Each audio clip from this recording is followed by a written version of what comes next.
Nous revenons sur la Guinée équatoriale où on disait, malgré l'amnistie, des prisonniers sont toujours incarcérés. C'est le président du principal parti d'opposition citoyen pour l'innovation, Gabriel Nsé Obiang, qui porte d'ailleurs le même nom que le chef de l'État, qui le dit.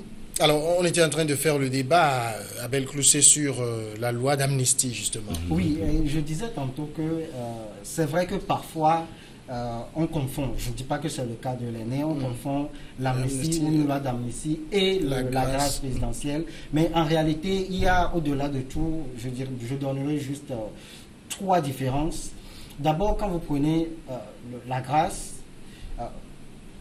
ça relève de la prérogative du chef de l'État ou du roi. Donc ça relève de la prérogative de l'exécutif, du pouvoir exécutif. Tandis qu'une loi d'amnistie relève de la compétence du Parlement.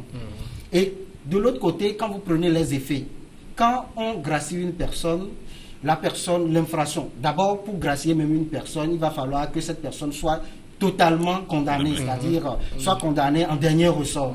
Donc on ne peut pas gracier par exemple un prévenu. Donc il va falloir qu'on épuise toutes les voies de recours avant qu'on ne gracie la personne.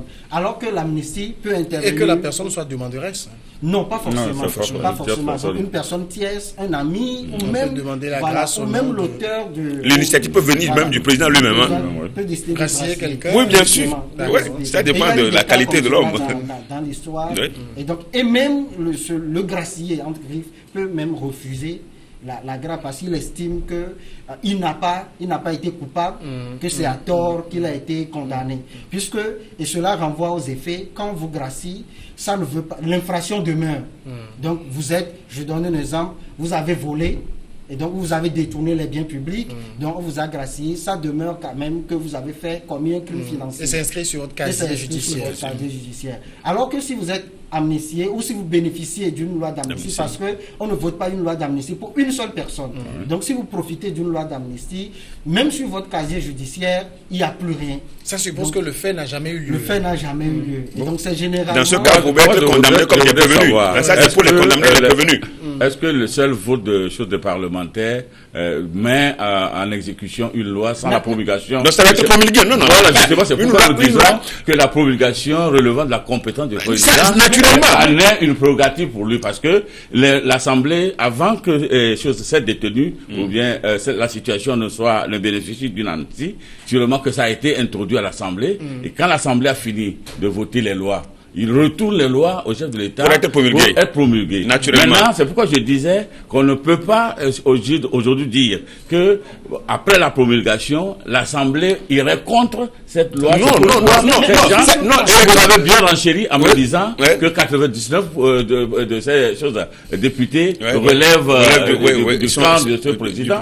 Et maintenant, si les députés n'en sont pas là, ça veut dire que la classe judiciaire, c'est elle maintenant qui retient ces prisonniers. Dans ce cas, il va se poser un problème. Ça veut dire que quelque part, le chef de l'État ne serait pas en bon terme avec sa classe judiciaire. Et là également, c'est un risque pour son... c'est pourquoi je dis, est-ce que ça ne nous donne pas maintenant de prétexte d'aller voir les actions qui sont mises en branle lorsqu'une amnistie est donnée? Si vous permettez, je vous lis juste cette partie. L'amnistie est un acte législatif relevant de la compétence exclusive du Parlement qui précise la nature et la gravité des infractions concernées. Si la loi d'amnistie est normalement un acte général et impersonnel, elle peut néanmoins conditionner ses effets au respect par le délinquant de certaines obligations, par exemple le paiement de l'amende. Donc, c'est le Parlement... Je n'en discute même pas, c'est eux qui votent la loi. Moi, je veux donner à qui appartient la prérogative. Dans le cas de la Guinée équatoriale, nous n'avons pas été informés de ce que l'Assemblée nationale en amont puisse travailler sur le sujet. C'est seulement la loi d'amnistie prononcée par le président de la République. C'est ça. Juste deux choses. En Guinée équatoriale, ça a été un décret. Voilà. C'est pas une loi. C'est pas une loi législative. Voilà. C'est un décret lu à la télévision. C'est comme ça que tout le monde a été informé. Et voilà pourquoi j'avais relevé la nature même de bien sûr, justement. Et l'autre chose également que j'aimerais relever, l'aîné a parlé à justice du fait que même une loi votée est promulguée. Mais n'oublions pas qu'on ne doit pas généraliser cette pratique dans la mesure où, si vous prenez certains États comme au Togo, il y a la mise en vigueur automatique. 15 jours après. 15 jours après le vote. Même si le président refuse de prononcer. C'est promulgué. Oui. C'est très important cet aspect. Alors de toute façon, ça veut dire normalement, il n'y a rien qui bloque la libération de ces prisonniers. Oui, mais ça, c'est ce qu'il faut chercher à savoir. Mais ça discrédite le président. Ça discrédite le président lui-même. Parce qu'ils sont du Parti citoyen pour l'innovation, un parti qui est dans le collimateur. Ils ne savaient pas. Mais ils ne savaient pas avant de prononcer, avant de décréter la loi d'amnistie. Le président savait ceux qui sont en prison. Et naturellement, ceux qui sont en prison ne sont que certainement de l'opposition. La plupart ne doivent être que de l'opposition. Je suis en train de voir les partisans de Nguema en prison. Mais ça va être un antécédent fâcheux, s'il faut le dire. Bon, donc, je crois que personne ne peut dire exactement ce qui se passe, mais ça discrédite le chef de l'État lui-même, parce qu'il a pris un décret et que tout le monde a salué. Mais le fait que les gens soient encore en prison, personne ne comprend. Mais il va falloir qu'on revoie un peu la situation, ce qui se passe. Est-ce que le dialogue, parce qu'au fait, c'est conditionné au déroulement du dialogue, est-ce que le dialogue aurait lieu? Il ne faut pas oublier, Abel Clouset, que Citoyens pour l'innovation n'a pas encore reçu d'invitation au dialogue puisque le parti est dissous. Oui, ben naturellement, voilà. Mais quand, en réalité, quand on relit, ce n'est que des extraits bien sûr, mais quand on relit les extraits du communiqué, il n'y a pas de quoi pour qu'ils ne soient pas invités. Et pour l'instant, on va attendre qu'on fasse sortir les gens dans leur lieu de détention, de leur lieu de détention, avant de penser éventuellement à ceux qui sont invités ou pas. Parce qu'il va falloir également qu'on fournisse également des billets d'avion aux gens qui sont dans la diaspora, qui doivent venir pour pouvoir participer également au dialogue. Moi, je crois fortement que, loin d'être un problème juridique, ce sont des conciliambules qui continuent, parce que n'ayons pas les pudeurs des gazelles. Théodoro Obiang Nguema ne fait pas un dialogue pour que la Guinée équatoriale débouche sur un État démocratique. Et donc, c'est un dialogue pour pouvoir consolider son pouvoir. Et donc, tant qu'il ne sera pas sûr qu'il est dans sa logique, c'est-à-dire que les dés se mettent, ou disons les étoiles s'alignent pour que son souhait soit exaucé, mais ce dialogue-là va tarder. D'abord, c'était annoncé pour juin, et maintenant annoncé pour 16 juillet. Peut-être que ça serait pour octobre ou novembre. Quand au fait, quand l'opposition, l'opposant déclare encore que les prisonniers n'ont pas droit aux visites, ça fait mal, parce qu'on aurait souhaité quand même que pendant ce temps de la loi d'amnistie, quand même qu'on assouplisse quand même les conditions de visite à ces prisonniers là, pour donner l'impression comme quoi quelque chose veut changer. Mais si on reste encore à l'état primitif, comme quoi les prisonniers n'ont pas droit de visite, je crois que là vraiment les choses ne se sentent pas bien. Mais on est quand même là dans un pays où peut-être Théodoro, quand il le veut, il dit bon, je convoque un dialogue, parce que c'est au cours de ces dialogues qu'il légitime certains partis politiques. C'est son choix. En fait, c'est pourquoi moi j'ai souvent soutenu le fait qu'il faudra faire de sorte que lorsqu'on veut, comme on le dit vulgairement, lorsqu'on veut accuser son chien, on l'accuse de rage. Donc il faudra faire de pas friser ou bien donner un prétexte de cette rage justement, afin que vous ne soyez pas condamnés. Hein. Et c'est en cela que je voudrais demander que les partis politiques restent calmes. Non, pas restent calmes, mais ça dit qu'ils se comportent de manière à ce que il n'y ait pas certains chefs d'accusation qui adviennent à leur rencontre. Dans ces genres de pays, on invente. On peut créer. C'est pourquoi je voulais demander à M. Abel, justement, est-ce que le seul fait de l'amnistie peut annihiler l'action publique et l'action civile? Voilà. Donc, si maintenant les gars, ils peuvent prononcer aujourd'hui cette amnistie et courir derrière l'action civile pour dire, bon, justement, j'avais suspendu ce parti politique pour des exactions commises et pour des atteintes à la dignité des personnes. Donc, moi, j'ai amnistié. Voilà, c'est l'action civile qui est en cours. Voilà pour. Ça peut être un prétexte. Vous voyez, ce prétexte-là serait mal vu parce que. Moi, seulement ce qui m'embête dans tout ça, en évoquant cela, je me dis, est-ce qu'en retenant cette charge maintenant contre tous ceux qui devaient bénéficier, est-ce que ça légitime maintenant ses propres dires où il voudrait une large participation de tous les partis à ce dialogue? Abel Clousset, action civile, action publique. Oui, je ne vais pas être dans ce que je qualifierais d'atypidie de Théodore Obiang-Nguema, parce qu'en réalité, si c'était le Parlement qui avait pris la loi d'amnistie ou qui avait voté la loi d'amnistie, naturellement, il y aurait une base au législateur. Donc, le législateur pourrait impliquer l'action civile, c'est-à-dire de l'action civile dans la loi.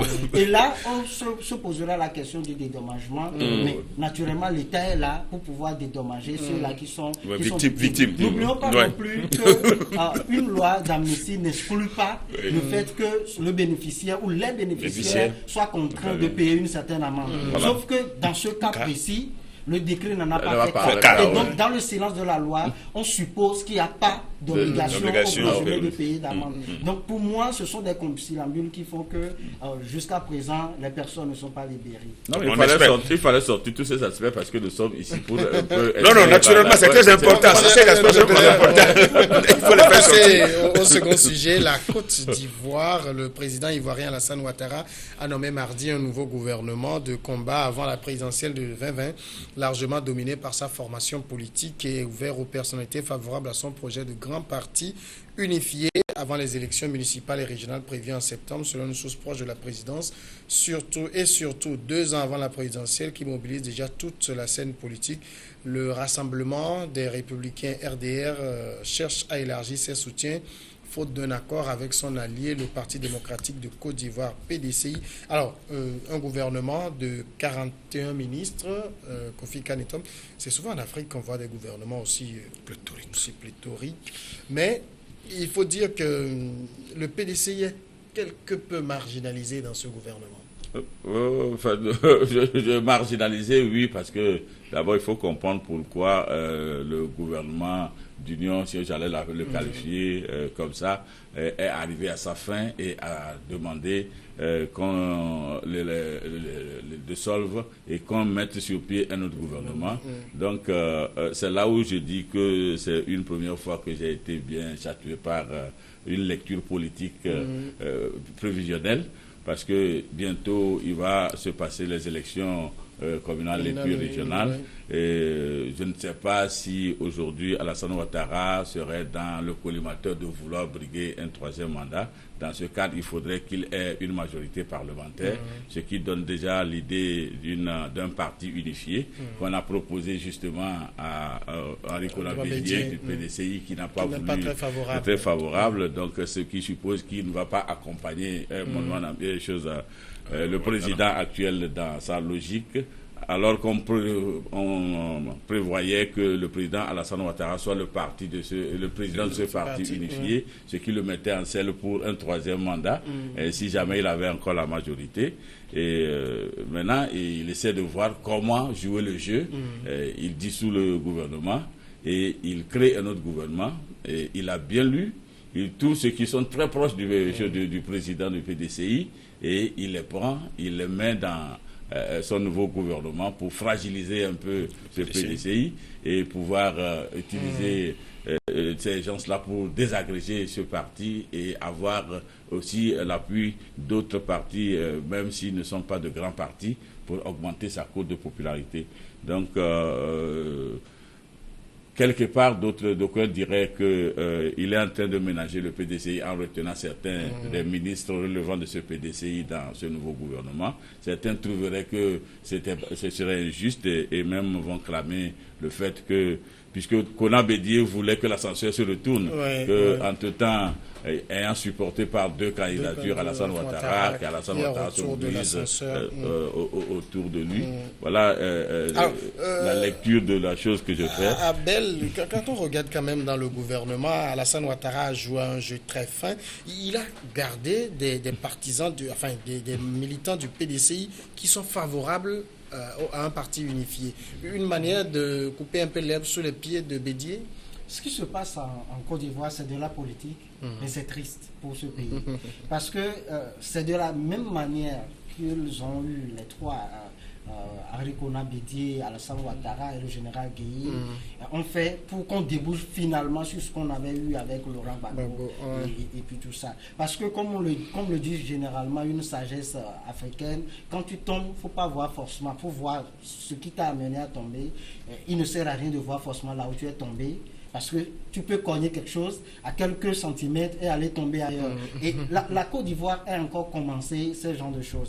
Quand vous voyez un monsieur qui est venu, qui dit qu'il va relever son pays en 2 ans, et qu'il aurait même promis de ne faire qu'1 an, parce que j'ai un mandat, voilà, de ne faire que 5 ans, et qui aujourd'hui ménage les gens ou continue de garder le suspense pour un probable 3e mandat, mais on va se demander, on est en droit de se demander qu'est-ce qui se passe avec les anciennes colonies françaises.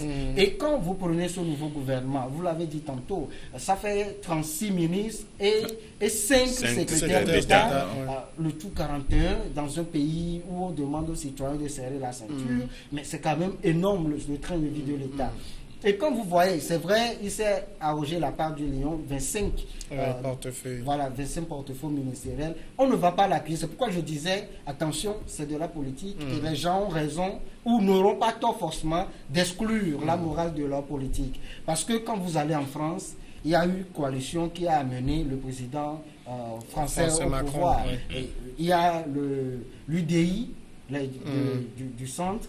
Et puis, il y a également En Marche. Mais comme vous voyez la composition du gouvernement, naturellement, ce n'est pas 50-50 pour les coalisés. Donc, Alassane Ouattara n'est pas obligé de donner le même nombre de postes ministériels, de portefeuilles ministériels au PDCI que lui. Mais là où il y a le hic, ou là où ça commence pas à sentir le roussi, c'est qu'on n'a pas informé, ou il n'a pas informé son allié avant de mettre ses lieutenants dans le nouveau gouvernement, ce qui n'était pas le cas lors des précédents gouvernements. Et même sur Amadou Gon Coulibaly, puisque le Premier ministre a été reconduit, et donc il n'y a pas eu de consultation. Pire, on voit que les 10 ministres, et je dirais même plus, puisqu'ils ont 15 ministres, mais sur les 15, au moins 10 ministres, les reconduits, font partie d'un mouvement sur les traces de Fode Boigny qui a désavoué ouvertement en plus le président national. MPCI. Et donc, on constate que le président actuel Ouattara leur fournit plus d'ailes, ou je dirais même graisse plutôt leur engin pour qu'ils puissent rouler contre leur président. Et c'est ce qui sera, je le crois fortement, triste pour la Côte d'Ivoire, peut-être pour 2020. Est-ce qu'il va se présenter ou pas? Il a donné rendez-vous pour le 6 août. Voilà, donc... Mais pasteur, on le dit, et Abel Crucet a lâché le mot, on fait de la politique. Oui, on fait de la politique, mais si on la fait juste parce que... C'est un jeu de calcul. Oui, mais si on l'a fait juste pour les intérêts, écarter les autres, et ne même pas tenir compte de la morale, je crois que c'est très dangereux. De la morale en politique. Ben, il doit y avoir. Parce que en principe, non, mais vous avez beau tout lire. Mais ce qui est, c'est que... C'est comme un jeu de football. Non, mais vous ne pouvez pas gérer la chose publique de cette manière, sans morale. Chers amis, ce n'est pas normal. Non, après le jeu de la non, est-ce que c'est normal? La chose publique où il y a les citoyens, les citoyens avec le problème. Donc, quand vous prenez la Côte d'Ivoire, prenez la Côte d'Ivoire. En tout cas, l'analyse que moi je suis en train de faire, vous parlez d'un gouvernement de combat, ils vont combattre qui? Ils ont déjà neutralisé. Ils vont combattre qui? Ils ont déjà neutralisé. Les pro-Gbagbo, ils ont neutralisé. Ils ont FPI. Mais qu'est-ce qui reste aujourd'hui? Maintenant, le combat. Mais c'est interne maintenant. C'est au sein du rassemblement, RHDP. Mais c'est en son sein. Pourquoi Ouattara tient tant au RHDP? Voilà, c'est la lecture qu'il faut plus. Bon, peut-être que mais lui, il veut unifier justement, il tient au RHDP, mais c'est une analyse. Au fait que seul lui pourrait le dire, mais peut-être qu'il a un intérêt. Certainement, il a un intérêt. Mais est-ce que ça favorise les autres? Après avoir bénéficié de 2 mandats par l'appui du PDCI. Maintenant, il vient au RHDP à cette unification, et il ne cède pas, il ne veut pas du tout céder. Mais c'est ça le danger. Et que là, on ne sait pas où se trouve Guillaume Soro dans tout ça. Il ne s'est pas encore prononcé. Il ne s'est pas encore prononcé. Mais quand vous le suivez, surtout quand on se rappelle encore de ces paroles, il dit que Laurent Gbagbo et son ami Charles Blé Goudé sont des gâchis. Sont des gâchis. Le fait qu'on les envoie à la CPI, c'est du gâchis. Donc c'est pour dire que la Côte d'Ivoire n'est pas sortie du tourment. Mais là, parce qu'avec ce qui se passe, on peut envisager un retour de comment on l'appelle, de Bédié pour une autre alliance. Mais qu'est-ce que ça va donner? Bon, donc, quand on voit, il revient à Alassane Ouattara au fait de lâcher de lâcher le jeu pour que ça puisse être joué. Mais dans ce cas, on ne voit pas la chose venir convenablement. Ça va venir. Le président Ouattara a de quoi tenir à ce rassemblement. Parce que pour faire le troisième mandat, il a 2 verrous. Et le premier a été sauté. Quand il a changé de république, les gens ne l'avaient pas vu venir. Or, le changement de république, comme on le dit, du passé faisons table rase. Donc, il n'y a plus rien. Donc, ça met le compteur à zéro. Par contre, le second verrou le plus difficile, c'est leur accord entre eux. Donc, tant que le RDA existera, on saura que un candidat du RDA a déjà fait 2 mandats. Et tant que le PDCI existera, on saura que au terme de leur accord, après les 2 mandats du RDA, il faut mettre tout ensemble maintenant. Le PDCI d'avoir un candidat. Alors il faut effacer tout et avoir un ensemble. Voilà, un ensemble où on dit, oui, l'accord là réunissait RDA et PDCI qui n'existe plus aujourd'hui. L'accord est caduc. L'accord est caduc. Voilà, l'accord est caduc. On peut faire les primaires et on verra qui gagne. Donc, vous convenez avec moi que je disais que, moi j'ai compris maintenant que la politique est une farce bien entretenue. Et quand vous arrivez à berner vos adversaires, c'est que vous sortez gagnant. Parce qu'aujourd'hui, je disais bien, sûrement que Alassane a un objectif, briguer un troisième mandat. Maintenant, il faut trouver tout. Mais il ne faut pas qu'il oublie que c'est la Côte d'Ivoire. Troisième mandat, c'est la Côte d'Ivoire. Avec tout ce qu'il a derrière. Il faut mettre, de toutes les façons, pour le moment, ce qui est important, c'est comment arriver à briguer un troisième mandat. Et puis, de la manière la plus constitutionnellement acquise ou admise. Donc, il faut essayer de neutraliser tout. De tout neutraliser et de venir. Après, on peut construire. C'est ça un peu il faut qu'il arrive à neutraliser les aujourd'hui, on sait que le poids lourd électoral, c'est le PDCI. Donc, si on arrive à phagocyter le PDCI dans le RDA-HDP, ça veut dire que il n'y aura plus de contestation à l'interne. Justement, il y a problème. Sans Bédié? Maintenant, il y a problème parce que Bédié s'oppose. Comme Bédié s'oppose maintenant, il faut chercher autour de Bédié ceux qui donnaient des ailes, ceux qui prêtaient des ailes à Bédié et les prendre. C'est ce qu'il a réussi. Il faut les déplumer. Il faut déplumer Bédié. C'est ce qu'il a réussi en mettant ces éléments dans. Et ces éléments sont là pour déclencher une guerre contre Bédié. Bédié aujourd'hui. C'est ça. Bédié est dupe. Non, il n'est pas dupe. C'est un animal politique, hein, Bédié, c'est un animal politique. Il semble s'être fait surpris, là. Oui, il n'est pas dupe, sauf que celui qui a la commande de l'État semble toujours être beaucoup plus fort. Le rapport de force est de son côté. Il y a une dissidence qui se prépare déjà avec les pros sur RHDP. D'accord. On va marquer maintenant la pause, ce sera la grande, on revient après le journal.